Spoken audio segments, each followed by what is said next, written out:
Radiation in medicine. Some forms of ionizing radiation used to diagnose and treat some medical conditions are X-rays and gamma rays.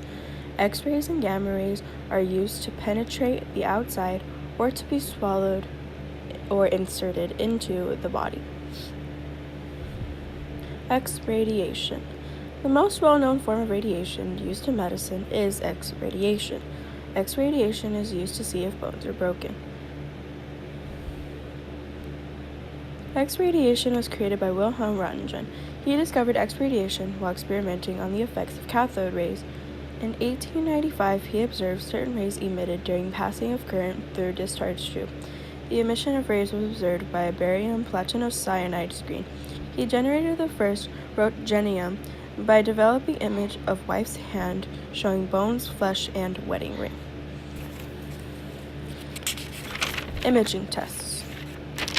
X-rays, CT scans, nuclear medicine tests, PET scans, and bone scans expose people to low levels of radiation in order to take internal pictures of the body. MRI and ultrasound imaging tests do not expose people to radiation. The amount of radiation used for an adult depends on the test.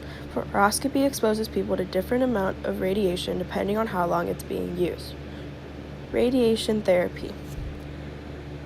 There are other areas of medicine that use radioactive material to treat cancer, commonly known as radiation therapy.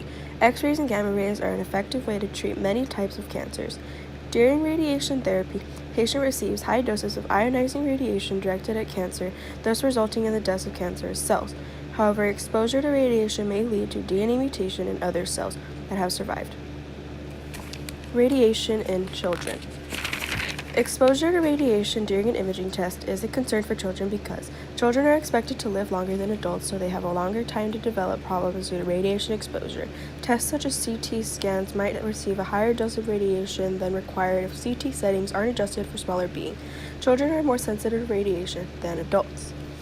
These factors could lead to a young child developing cancer due to radiation exposure.